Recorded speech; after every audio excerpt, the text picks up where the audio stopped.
All right, here's the story. I started doing stand-up comedy when I was 14. I'll never forget the first time I was on stage. The guy that introduced me was a guy named J.T. Newton. I'm 47. I can close my eyes and remember the introduction like it was yesterday. It went like this. Ladies and gentlemen, this next young man coming to the stage is starting his comedy career tonight. Who knows? We may be witnessing the birth of a star. Please welcome David Chappelle.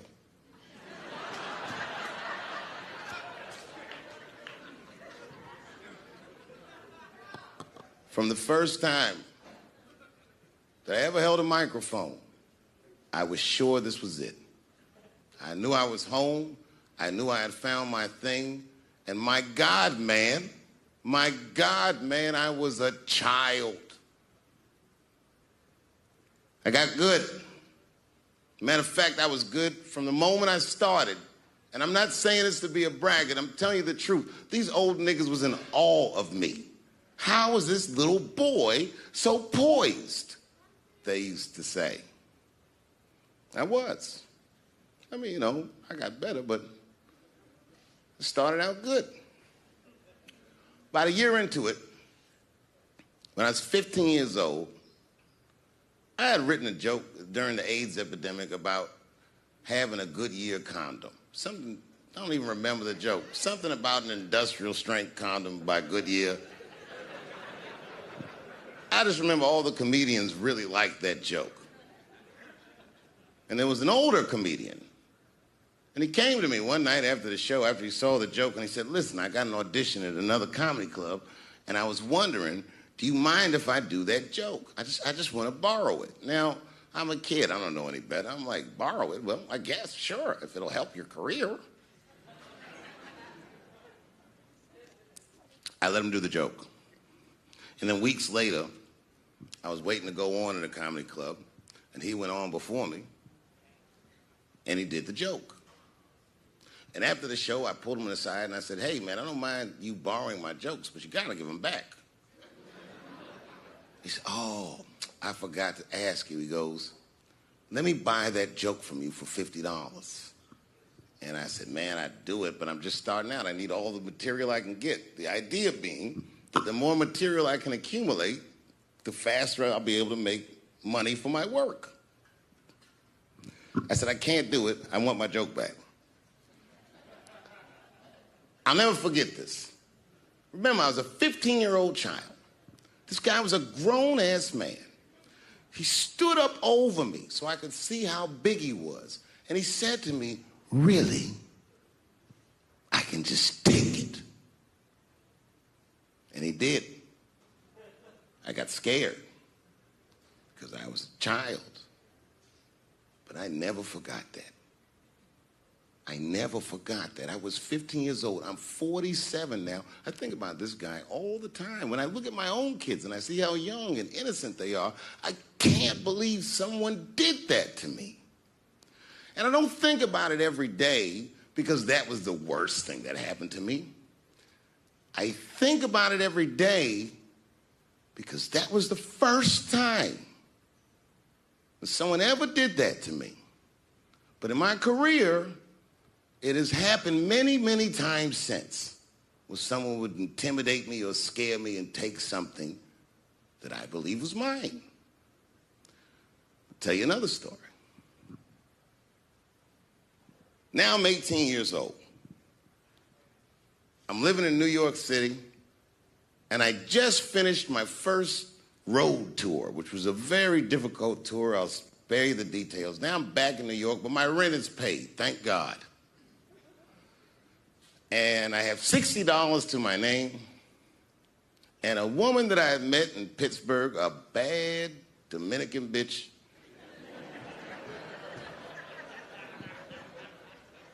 was coming to New York. She was going to spend the weekend with me.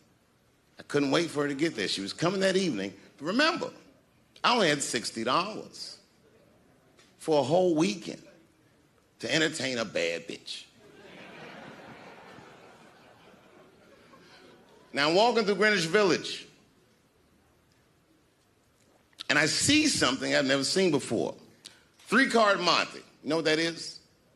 Yeah, the guy had the whole thing. The table was set up, and he had the 3 cards, and the crowd was hooting and hollering, and he was like, find the red card, find the red card, and people were playing. Sometimes they win, sometimes they lose, but it was really exciting, and I'm standing there watching it, and I noticed while I'm watching them play this game that the red card, the one you're trying to find, had just a little bend on the corner. And I'm watching it, and I'm like, yo, this guy doesn't seem to know that red card is bent. I'm going to beat this motherfucker. And I walked up to the table, and I said, let me play a hand. And I put my last $60 on that table, and he starts to shuffle and find the red card, find the red card. And I kept watching that bent card go around the table, make sure I kept my eyes on that bent card. And when he stopped shuffling, and he said, find the red card, I pointed to it with confidence. Here it is right here. And he flipped it over, and it was black. And he took my money. I couldn't fucking believe that. How did this nigga do that? Was that magic or sorcery? I was confused. So you know what I did? I sat there, and I watched him for a real long time play the game. And I realized that all those people who was doing all that hooting and hollering and betting, my God, they were his friends. They were in on the whole thing. I felt so wronged. I felt so stupid. And then the next sucker came up to the table and was about to put his money down. And I said, fuck that, man. Don't put your money there. All these niggas is in on it. It's a trick. And when I said that, the guy that was dealing, and this motherfucker was huge, snatched me up by my collar. Feel how strong he was when he grabbed me. I was a skinny little guy. And he was gonna maul me.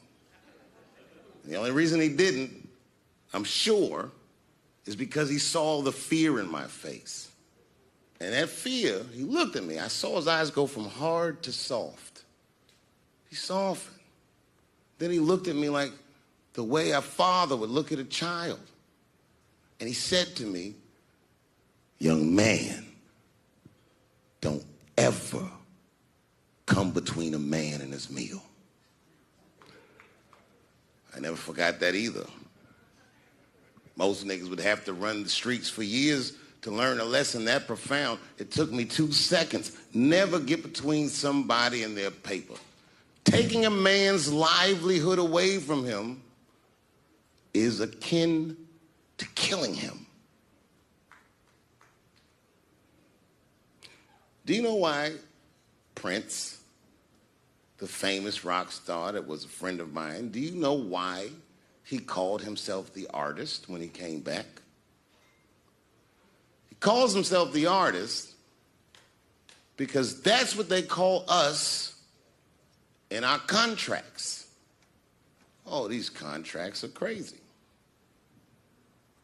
You should hear the terminology they say in these contracts. To use your name and likeness in perpetuity throughout the universe. Who the fuck could possibly know what that means?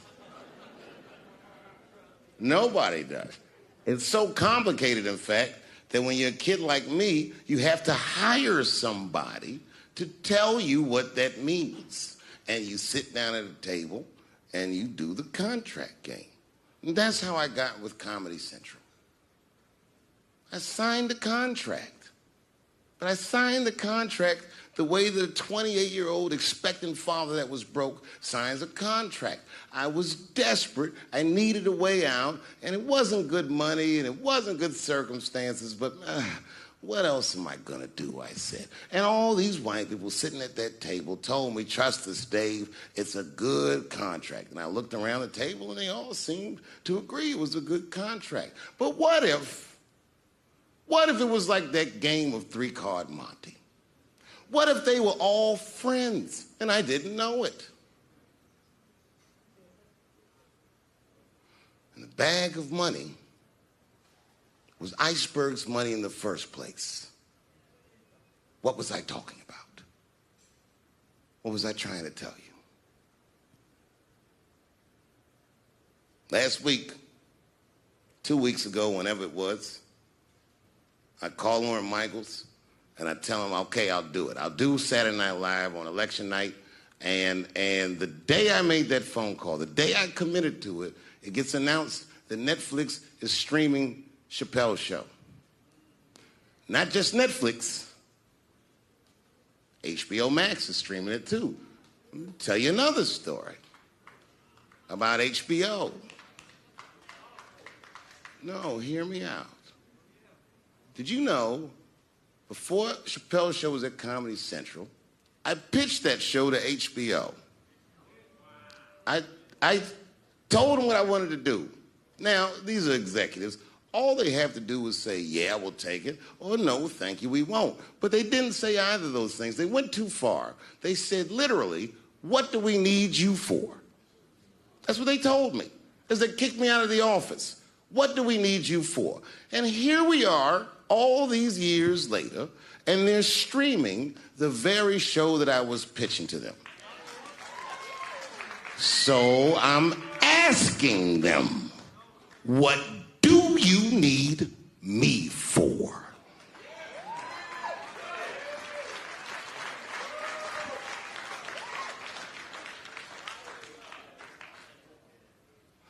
People think I made a lot of money for Chappelle's show. When I left that show, I never got paid. They didn't have to pay me because I signed the contract. But is that right? I found out that these people were streaming my work, and they never had to ask me, or they never had to tell me. Perfectly legal because I signed the contract. But is that right? I didn't think so either. That's why I like working for Netflix. I like working for Netflix because when all those bad things happened to me, that company didn't even exist.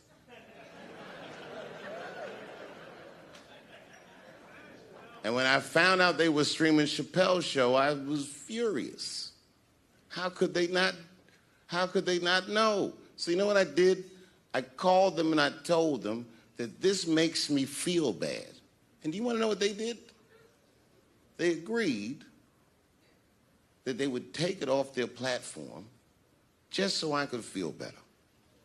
That's why I fuck with Netflix, because they paid me my money, they do what they say they're gonna do, and they went above and beyond what you could expect from a businessman. They did something just because they thought that I might think that they were wrong. And I do. I think if you are fucking streaming that show, you're fencing stolen goods. They stole that from me. They just took it. And I'm not up here trying to tell you guys that I believe that Comedy Central gave me a raw deal just because I'm black. I believe that they gave me a raw deal because this fucking industry is a monster. It's the same monster that these Me Too bitches was trying to tell you about. But they hate the monster for how it fucks. And I hate that monster for how it eats. But my God, man, it's the same monster. When I quit the show, all my friends would say, well, fuck them, Dave. Why don't you just do Chappelle's show at another network? Yeah. And why doesn't a slave run from one plantation to another plantation? Because the master over there might be nicer. My God, man, I was trapped. You know what? Tell you the truth.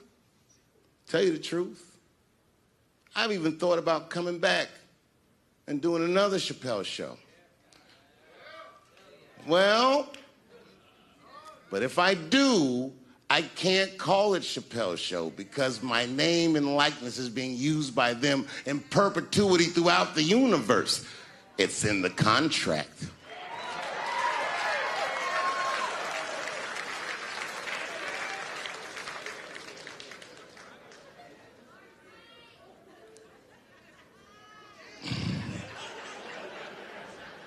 You're not supposed to do this in my business. I'm up here doing something that nobody else in this business has the balls to do. I'm telling you something that you need to know. I'm trying to explain to you what you're seeing. You don't understand what you're seeing. I am publicly flogging a network. And I know that this network niggas, they watching me and they saying, why are you doing this so publicly? Doesn't feel good to be flogged publicly. Oh, believe me, I know. I know exactly how that feels. When I quit my show, they said I was crazy. What was crazy about it? I just didn't want to do it anymore. They said I smoked crack. That's impossible. I was a devout Muslim. I didn't smoke or drink. But I do now, bitch, because you ruined my fucking life. Now it's their turn. This is their first nigga lesson, and I'm honored to give it to them. They're gonna pay me for this show. I called my agent. I said, is there anything I can do about this show? And he said, no. Well, fuck you too then. If you want something done right, I guess you got to do it yourself. So I'm not going to the agents. I'm coming to my real boss. I'm coming to you. I'm begging you. If you ever liked me, if you ever think there was anything worthwhile about me, I'm begging you. Please don't watch that show. I'm not asking you to boycott any network. Boycott me. Boycott Chappelle's show. Do not watch it unless they pay me.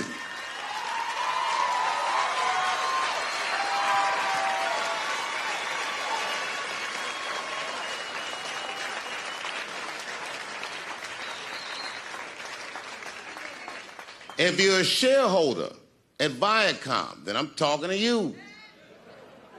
Because all that shit that they do to us, well, they do everything for their shareholders. That's what they told me. So if you're a shareholder in that company, tell them it's wrong. And if you don't believe that it's wrong, then fuck you too. You